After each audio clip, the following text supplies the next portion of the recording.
રામપુર નામના ગામમાં એક નાનકડી ઝૂંપડીમાં રામજી અને એની પત્ની જમના રહેતા હતા. એમને બે દીકરા, મોટો દીકરો રામુ અને નાનો કાનો.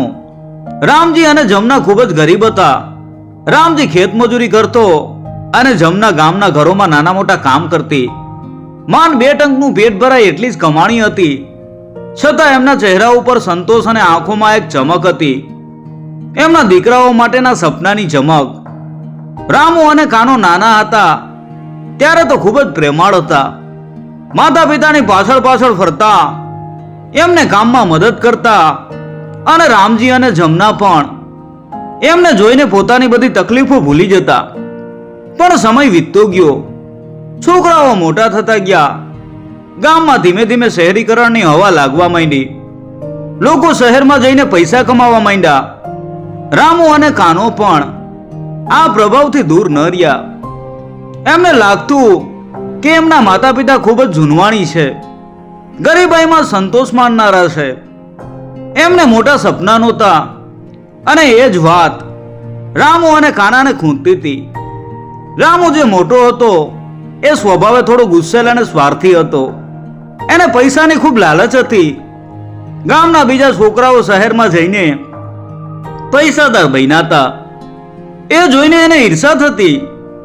કાનો ભલે નાનો હતો પણ રામુની સોબતમાં રહીને એ પણ સ્વાર્થી અને ઉદ્ધત બની ગયો હતો. માતા જમના અને પિતા રામજી ખૂબ જ ખુશ થતા જ્યારે એમના દીકરાઓ શહેરમાં નોકરી શોધવા જતા. એમને લાગતું કે એમના દીકરાઓ ભવિષ્ય બનાવશે અને એમનું નામ રોશન કરશે. પણ એમને ક્યાં ખબર હતી કે આ શહેરીકરણ અને પૈસાની લાલચ એમના દીકરાઓને એમનાથી દૂર કરી દેશે. રામુ અને કાનો શહેરમાં ગયા. શરૂઆતમાં એમને નોકરી ન મળી, પણ ધીમે ધીમે એમને નાની મોટી નોકરીઓ મળી ગઈ. પહેલા તો તેઓ થોડાક પૈસા ઘરે મોકલતા, પણ પછી ધીમે ધીમે તે પણ બંધ થઈ ગયું. માતા પિતા રાહ જોતા, દરવાજા સામે ટગર ટગર જોતા કે ક્યારે એમના દીકરાઓ આવશે.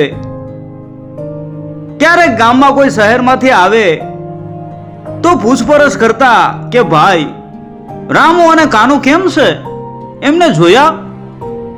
પણ કોઈ સંતોષકારક જવાબ ન મળતો. વર્ષો વીતી ગયા. રામુ અને કાનુ શહેરમાં સ્થાયી થઈ ગયા.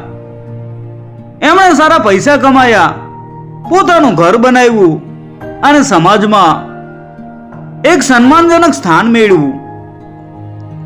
પણ એમની માતા પિતા પ્રત્યેની લાગણી સાવ મરી પરવાઈ હતી. એમને પોતાના ગરીબ માતા પિતા શરમજનક લાગતા. જ્યારે પણ ગામડે આવવાનું થાય ત્યારે તેઓ કોઈને મળવાનું ટાળતા. અને જો ભૂલથી રામજી કે જમના મળી જાય તો મોઢું ફેરવી લેતા. એક દિવસ જમના બીમાર પડી. રામજીએ દીકરાઓને ફોન કર્યો. રામુએ ફોન ઉપાડ્યો. હા બોલો બાપુજી, શું છે? રામજીએ ગળગળા અવાજે કહ્યું કે બેટા, તારી માં ખૂબ બીમાર છે, દવાખાને લઈ જવી પડશે, પૈસાની જરૂર છે. રામુ તરત જ ગુસ્સે થઈ ગયો. અરે બાપુ, મારે અત્યારે ખૂબ કામ છે, હું ક્યાંથી પૈસા મોકલું? તમે ગામના કોઈ પાસેથી ઉધાર લઈ લ્યો, એમ કહીને એણે ફોન કાપી નાખ્યો. કાનાએ તો ફોન જ ના ઉપાડ્યો. રામજી અને જમના ખૂબ જ દુઃખી થયા. એમણે કલ્પના પણ નહોતી કરી કે એમના દીકરાઓ આટલા બદલાઈ જશે. રામજીએ પોતાના જૂના મિત્રો પાસેથી પૈસા ઉધાર લઈને જમનાની સારવાર કરાવી.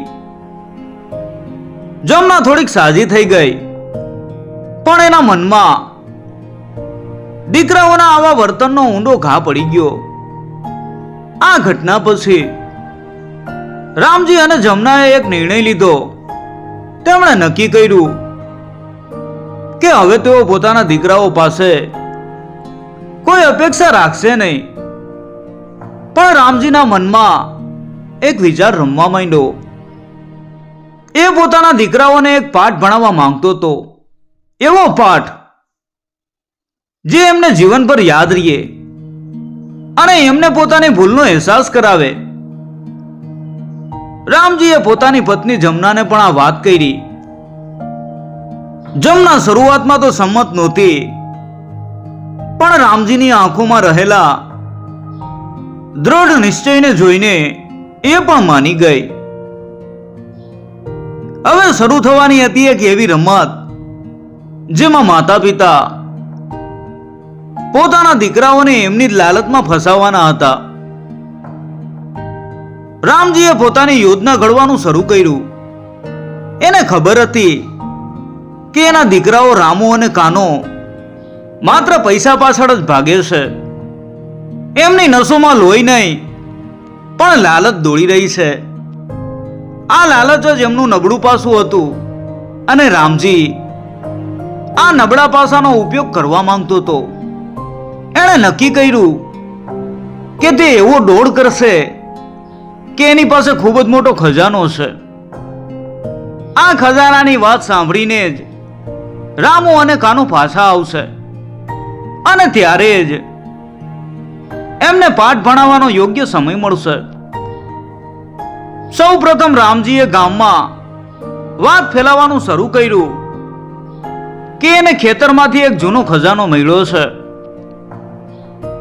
એણે ગામના બે ચાર ભોળા માણસોને પૈસા આપીને વાત ફેલાવી કે રામજીને જમીનમાંથી સોના મોરોનો ઘડો મળ્યો છે. હવે તો એ ખૂબ જ પૈસાદાર થઈ ગયો છે. ગામડામાં વાત ફેલાતા વાર ન લાગે. એક કાનેથી બીજા કાને અને પછી આખા ગામમાં વાત વાયુ વેગે ફેલાઈ ગઈ. રામજીએ પોતાની ઝૂંપડીમાં થોડાક જૂના માટીના ઘડા રાખ્યા અને એમાં પથ્થરો ભરીને ઉપર થોડાક જૂના સિક્કા મૂકી દીધા. જ્યારે કોઈ જોવા આવે ત્યારે તે થોડીક ઝલક બતાવી દેતો અને પછી તરત જ છુપાવી દેતો, જેથી લોકોનો વિશ્વાસ પાકો થાય. શહેરમાં રામુ અને કાનાને પણ આ વાતની જાણ થઈ ગઈ. શરૂઆતમાં તો એમને વિશ્વાસ ન આવ્યો કે અમારા બાપુને ક્યાંથી ખજાનો મળે. આ તો ખોટી વાત હશે. પણ ધીમે ધીમે ગામમાંથી આવતી વાતો પાકી થતી ગઈ. કોઈએ કહ્યું કે રામજીએ નવી ભેંસ લીધી છે, તો કોઈએ કહ્યું જમનામાં હવે સારા કપડાં પહેરે છે. આ બધી વાતો સાંભળીને રામુ અને કાનાને શંકા થવા લાગી. એમને લાગ્યું કે કદાચ સાચે જ બાપુને ખજાનો મળ્યો હશે અને જો ખજાનો મળ્યો હોય તો એમાં એમનો પણ ભાગ બને. પૈસાની લાલચ રામુ અને કાનાના મનમાં ઘર કરી ગઈ. એમને લાગ્યું કે જો બાપુને ખજાનો મળ્યો હોય અને તેઓ એનો ઉપયોગ ન કરે તો એ તો ખૂબ જ મોટી ભૂલ કહેવાય.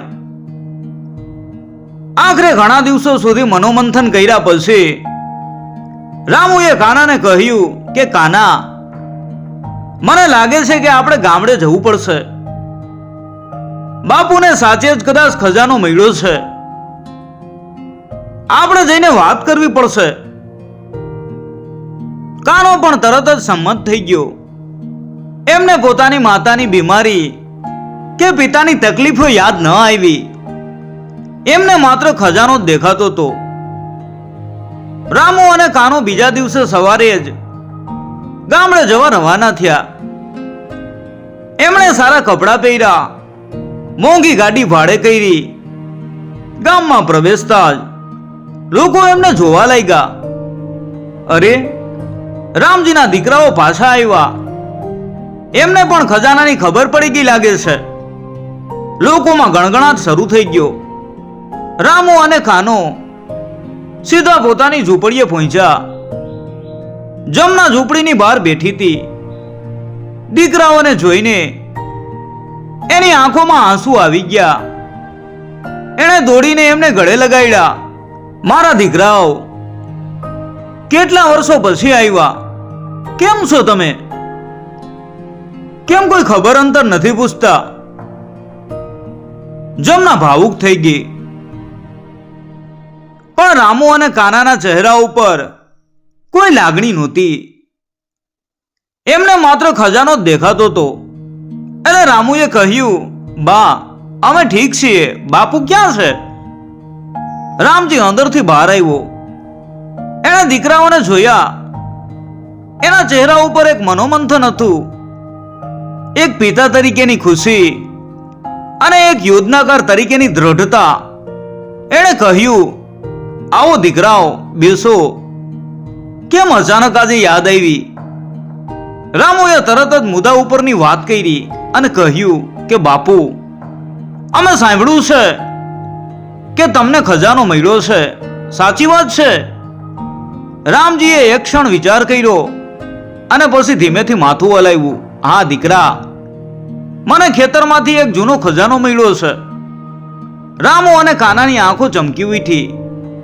એમને લાગ્યું કે એમની મહેનત ફળી ગઈ. રામુએ ઉત્સાહથી પૂછ્યું, બાપુ, ક્યાં છે એ ખજાનો? અમને બતાવો. એટલે રામજીએ કહ્યું, ખજાનો તો બહુ મોટો છે દીકરા, અને મેં એને ખૂબ જ સુરક્ષિત જગ્યાએ છુપાવ્યો છે. એની વાત હું પછી કરીશ. પેલા તમે બેસો અને જમો. આટલા દિવસો પછી આવ્યા છો. રામુ અને કાનાને ખજાના સિવાય બીજું કંઈ દેખાતું નહોતું, પણ પિતાની વાત ટાળી ન શકાય એમ હતી. એટલે તેઓ અનિચ્છાએ બેઠા.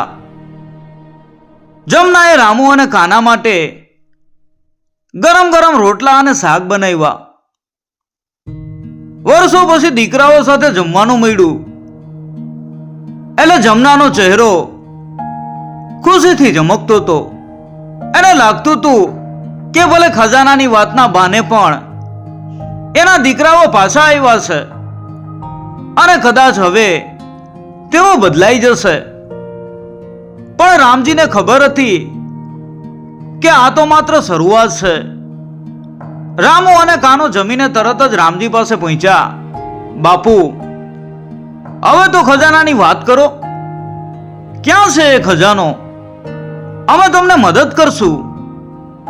એટલે રામજીએ શાંતિથી કહ્યું કે દીકરાઓ, એ ખજાનો ખૂબ મોટો છે અને એને કાઢવા માટે ખૂબ મહેનત કરવી પડશે. કાનાએ તરત જ કહ્યું, મહેનતની ચિંતા ન કરો બાપુ, અમે ગમે એટલી મહેનત કરવા તૈયાર છીએ. બસ તમે ખજાનો ક્યાં છે એ કયો. રામજીએ ઊંડો શ્વાસ લીધો અને કહ્યું, જુઓ દીકરાઓ, મેં એ ખજાનો આપણા ખેતરના એક ખૂણામાં દાટ્યો છે, પણ એ જગ્યા એવી છે કે ત્યાં સુધી પહોંચવું ખૂબ મુશ્કેલ છે. ખૂબ ઊંડો ખાડો ખોદવો પડશે અને ત્યાં સુધી પહોંચવા માટે જમીનને સાફ કરવી પડશે. રામુ અને કાનાની આંખોમાં ચમક આવી ગઈ. એમને લાગતું હતું કે હવે બસ થોડી જ મહેનત અને પછી આખી જિંદગી વૈભવમાં જીવવાનું મળશે. રામજીએ એમને ખેતરની એક જગ્યા બતાવી. આ જગ્યાએ બરાબર આ લીમડાના ઝાડની નીચે મેં ખજાનો દાટ્યો છે. રામુ અને કાનો તરત જ પાવડો અને કોદાળી લઈને કામ પર લાગી ગયા. એમને લાગતું હતું કે જેટલી ઝડપથી તેઓ ખજાનો કાઢશે એટલી ઝડપથી એમને વૈભવ મળશે. જમના આ બધું જોઈ રહી હતી. એના મનમાં એક ડર હતો કે કદાચ રામુ અને કાનો ખજાનો મળ્યા પછી એમને ભૂલી જશે. પણ રામજીએ એને આશ્વાસન આપ્યું કે બધું બરાબર થઈ જશે. રામુ અને કાનાએ આખો દિવસ મહેનત કરી. એમણે ખૂબ જ મોટો ખાડો ખોદ્યો. એમના હાથમાં ફોલા પડી ગયા હતા, શરીરમાં કળતર થતી હતી, પણ ખજાનાની લાલચે એમને થાકવાનો પણ સમય નહોતો. રામજી અને જમના એમને દૂરથી જોતા હતા. રામજીના ચહેરા ઉપર સ્મિત હતું, કારણ કે એના દીકરાઓ પહેલી વાર પોતાના ખેતરમાં મહેનત કરી રહ્યા હતા. સાંજે જ્યારે સૂર્ય આથમવા આવ્યો ત્યારે રામુએ કહ્યું કે બાપુ, હવે તો સાંજ પડી ગઈ, કાલે સવારે ફરીથી કામ કરશું. રામજીએ કહ્યું, હા દીકરાઓ, થોડો આરામ કરી લ્યો, કાલ સવારે ફરીથી કામ ઉપર લાગી જજો. રામુ અને કાનો ઝૂંપડીમાં પાછા ફર્યા. એમને ખૂબ ભૂખ લાગી હતી. જમનાએ એમના માટે ગરમ રોટલી અને શાક બનાવ્યા. વર્ષો પછી દીકરાઓએ પેટ ભરીને ખાધું. એમને ગામડાનો સાદો ખોરાક પણ ખૂબ સ્વાદિષ્ટ લાગ્યો. થાકેલા હોવા છતાં એમને ખજાનાના સપના આવતા હતા. બીજા દિવસે સવારે વેલા ઉઠીને તેઓ ફરીથી ખેતરમાં પહોંચી ગયા. રામજી અને જમના પણ એમની સાથે ગયા. રામજીએ કહ્યું, જુઓ દીકરાઓ, તમે જેટલી મહેનત કરશો એટલી જલ્દી તમને ખજાનો મળશે. આખો દિવસ રામુ અને કાનાએ ફરીથી મહેનત કરી. એમણે ખૂબ ઊંડો ખાડો ખોદ્યો પણ ખજાનો મળ્યો નહીં. એમને શંકા થવા લાગી. એટલે કાનાએ ગુસ્સામાં કહ્યું કે બાપુ, તમે સાચી જગ્યા બતાવી છે ને? આટલો મોટો ખાડો ખોદ્યો પણ કઈ મળ્યું નહીં. રામજીએ શાંતિથી જવાબ આપ્યો, ખજાનો ખૂબ ઊંડે છે દીકરા, ધીરજ રાખો, મહેનત ક્યારેય વ્યર્થ નથી જતી. રામુ અને કાનાને ખજાનો ન મળવાથી નિરાશા થઈ, પણ લાલચ એટલી પ્રબળ હતી કે તેઓ હાર માનવા તૈયાર નહોતા. ત્રીજા દિવસે પણ એમણે એ જ રીતે મહેનત કરી. સવારથી સાંજ સુધી પાવડા ચલાવ્યા, પરસેવે રેલમછેલ થયા. આ વખતે એમને એક જૂની તિજોરી મળી. રામુ અને કાનાની આંખો ચમકી ઉઠી. બાપુ, આજ છે ખજાનો?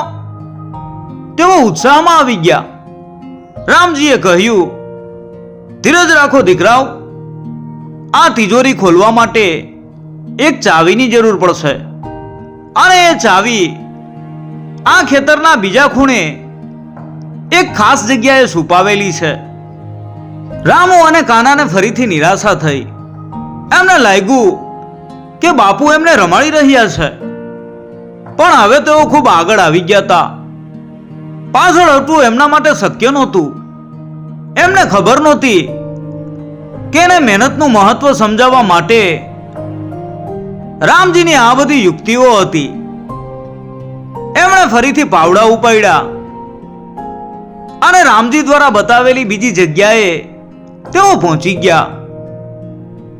હવે શરૂ થવાની હતી એમની સાચી કસોટી, જ્યાં એમને માત્ર શારીરિક જ નહીં પણ માનસિક મહેનત પણ કરવાની હતી. રામુ અને કાનો રામજી દ્વારા બતાવેલી બીજી જગ્યાએ પહોંચ્યા. કાનાએ આતુરતાથી પૂછ્યું કે બાપુ, ચાવી ક્યાં છુપાવી છે? એટલે રામજીએ કહ્યું, જુઓ દીકરાઓ, અહીં એક મોટો પથ્થર છે. એ પથ્થરની નીચે એક નાનું માટીનું ઘડિયું છે અને એમાં ચાવી છે. રામુ અને કાનાએ તરત જ પથ્થર હટાવવાનું શરૂ કર્યું.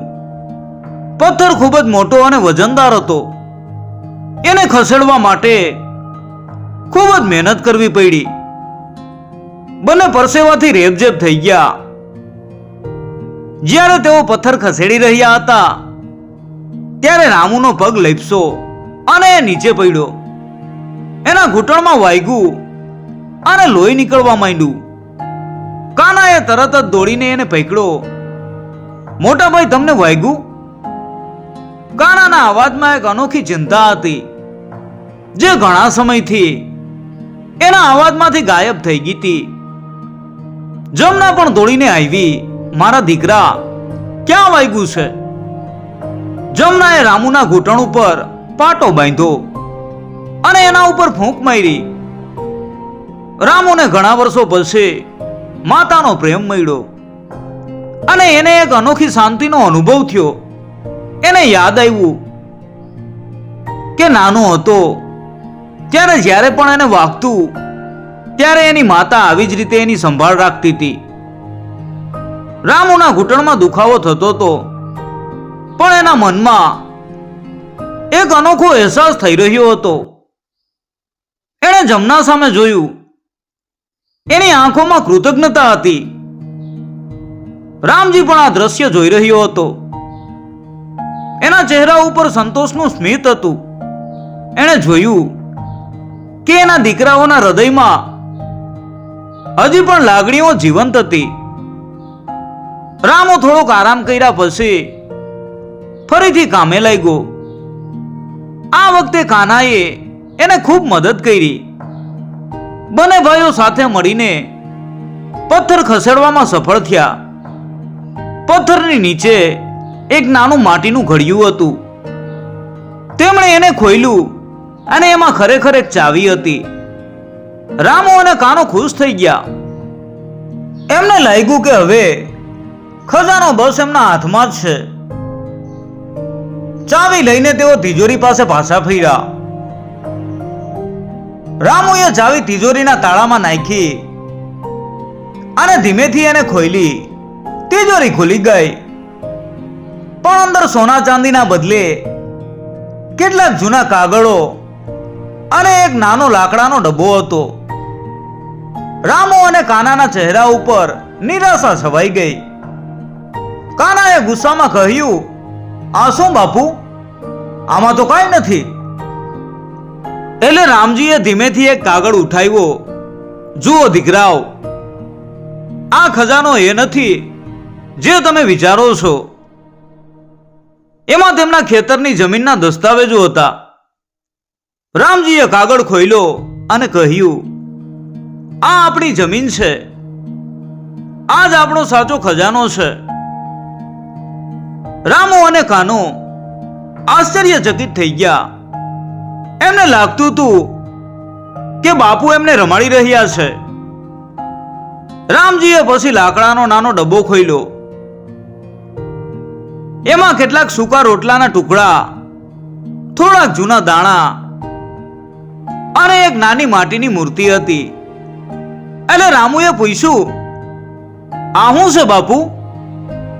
એટલે રામજીએ લાગણી ભર્યા અવાજે કહ્યું, દીકરાઓ, આ એ રોટલાના ટુકડા છે જે આપણે ખૂબ ગરીબીમાં જીવતા હતા ત્યારે ખાતા હતા. આ દાણા એ છે જેમાંથી આપણે ખેતી કરીને આપણું પેટ ભરતા હતા. અને આ મૂર્તિ એ છે જેના ઉપર આપણે વિશ્વાસ રાખતા હતા કે એક દિવસ બધું સારું થશે.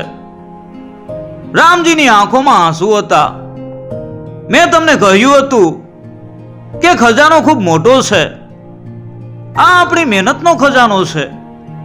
આ એ ખજાનો છે જેણે આપણને ગરીબીમાંથી ઉગાર્યા છે. આ આપણું સ્વાભિમાન છે. મેં તમને જાણી જોઈને આટલી મહેનત કરાવી. તમે પહેલી વાર જાતે ખેતરમાં કામ કર્યું. તમે જોયું કે અનાજ ઉગાડવા માટે કેટલી મહેનત કરવી પડે છે. તમે જોયું કે ગરીબી કેટલી કષ્ટદાયક હોય છે. રામુ અને કાનાની આંખોમાં પણ આંસુ આવી ગયા. એમને પોતાની ભૂલનો અહેસાસ થયો. એમને લાગ્યું કે તેઓ કેટલા સ્વાર્થી હતા. તેઓ ખજાનાની લાલચમાં માતા પિતાની લાગણીઓ ભૂલી ગયા હતા. એમને સમજાઈ ગયું કે સાચો ખજાનો પૈસામાં નહીં પણ સંબંધોમાં, મહેનતમાં અને સંતોષમાં હોય છે. રામજીએ પોતાના દીકરાઓને એક એવો પાઠ ભણાવ્યો જે કોઈ પુસ્તક શીખવી ન શકે. એમને સમજાયું કે એમના પિતા કેટલા બુદ્ધિશાળી અને દૂરંદેશી હતા. રામજીની વાત સાંભળીને રામુ અને કાનાની આંખોમાંથી આંસુ વહેવા માંડ્યા. એમને પોતાની ભૂલનો ખૂબ જ પસ્તાવો થયો. રામુએ રામજીના પગ પકડી લીધા. બાપુ, અમને માફ કરી દો. અમે ખૂબ મોટી ભૂલ કરી છે. અમે પૈસાની લાલચમાં આંધળા થઈ ગયા હતા. અમે તમને અને બાને કેટલું દુઃખ પહોંચાડ્યું. કાનો પણ રામજીના પગે પડ્યો. બાપુ, અમે તમારા દીકરા કહેવાવા લાયક નથી, અમને માફ કરી દો. જમના પણ ભાવુક થઈ ગઈ. એણે પોતાના દીકરાઓને ઊભા કર્યા અને કહ્યું કે મારા દીકરાઓ, મેં ક્યારેય કોઈ વાતનો વસવસો નથી રાખ્યો. માતા પિતા માટે એમના સંતાનો જ સાચો ખજાનો હોય છે. તમે આજે સાચી વાત સમજ્યા, એ મારા માટે સૌથી મોટો ખજાનો છે. રામજીએ પણ પોતાના દીકરાઓના માથે હાથ ફેરવો. બેટા, ભૂલ માણસથી જ થાય છે, પણ ભૂલ સ્વીકારીને એને સુધારવી એ જ સાચી માણસાઈ છે. એ દિવસથી રામુ અને કાનાનું જીવન સંપૂર્ણપણે બદલાઈ ગયું. એમને શહેરી વૈભવનો મોહ સાવ છૂટી ગયો. એમને સમજાયું કે સુખ અને શાંતિ પૈસામાં નહીં, પણ સંબંધોમાં અને પરિવારમાં હોય છે. એમણે નક્કી કર્યું કે હવે તેઓ પોતાના માતા પિતાની ખૂબ સેવા કરશે અને તેમને ક્યારેય દુખી નહીં થવા દે. રામુ અને કાનાએ શહેરમાં પોતાની નોકરી છોડી દીધી. એમણે ગામડે પાછા આવીને રામજી અને જમના સાથે જ રહેવાનું શરૂ કર્યું. રામુએ ખેતી કામમાં રામજીને મદદ કરવાનું શરૂ કર્યું. જે હાથોએ ક્યારેય પાવડો પકડ્યો નહોતો, એ હાથોએ હવે ખેતરમાં પરસેવો પાડવાનું શરૂ કર્યું. કાનાએ ગામમાં જ એક નાની દુકાન ખોલી. એ રામજી અને જમનાની દરેક નાની મોટી જરૂરિયાતોનું ધ્યાન રાખતો. સવાર પડે એટલે રામુ ખેતરે જતો અને કાનો દુકાન ખોલતો. જમના અને રામજી પણ એમને મદદ કરતા. એમના ઘરમાં ફરીથી ખુશીઓનું આગમન થયું. રામુ અને કાનો હવે ક્યારેય કોઈ વાતનો વાંધો ઉઠાવતા નહોતા. તેઓ પોતાના માતા પિતાની દરેક ઈચ્છા પૂરી કરતા. જમના બીમાર પડે તો રામુ અને કાનો તરત જ એને સારવાર માટે લઈ જતા. રામજીને કાંઈ જોતું હોય તો તરત જ લાવી આપતા. ગામના લોકો પણ રામુ અને કાનામાં આવેલા આ બદલાવને જોઈને આશ્ચર્યચકિત થઈ ગયા. જે છોકરાઓ ક્યારેય પોતાના માતા પિતાને પૂછતા પણ નહોતા, એ આજે એમની સેવા કરતા હતા. રામજીની યુક્તિની વાત ધીમે ધીમે આખા ગામમાં ફેલાઈ ગઈ. લોકો રામજીની બુદ્ધિમત્તા અને દીર્ઘદ્રષ્ટિની પ્રશંસા કરતા. રામુ અને કાનાને હવે પોતાના ભૂતકાળ ઉપર ખૂબ શરમ આવતી.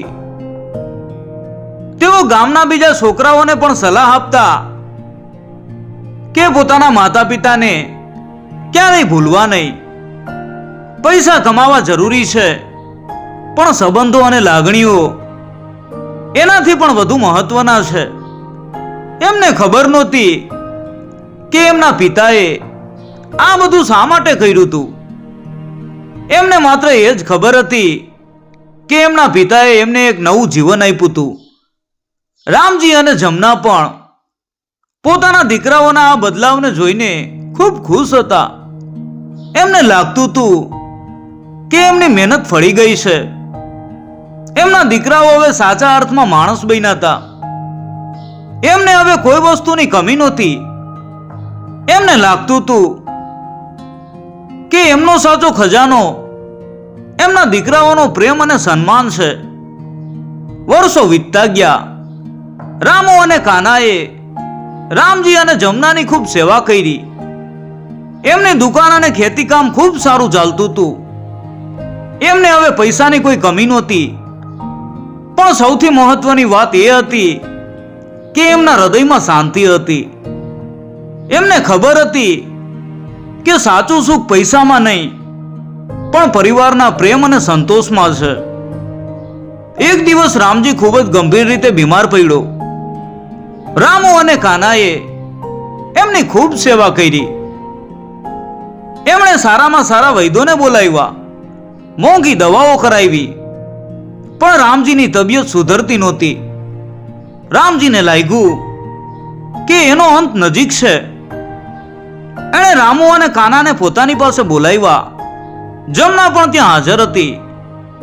એની આંખોમાં આંસુ હતા. રામજીએ ધીમા અવાજે કહ્યું, બેટા રામુ, બેટા કાના, મેં તમને એક પાઠ ભણાવવા માટે જે યુક્તિ કરી હતી એનો મને આજે સંતોષ છે. મેં તમને કોઈ ખજાનો નથી આપ્યો. મેં તમને જે આપ્યું છે એ તમારી મહેનત છે, તમારું સ્વાભિમાન છે, અને સૌથી મહત્વનું તમારા માતા પિતા પ્રત્યેનો પ્રેમ છે. આ જ સાચો ખજાનો છે. રામુ અને કાનાની આંખોમાં આંસુ આવી ગયા. બાપુ, તમે અમને સાચા રસ્તે લાવ્યા. અમે તમારા ઋણી છીએ. રામજીએ તેમના માથે હાથ ફેરવો કે બેટા, હવે તમે બંને મોટા થઈ ગયા છો.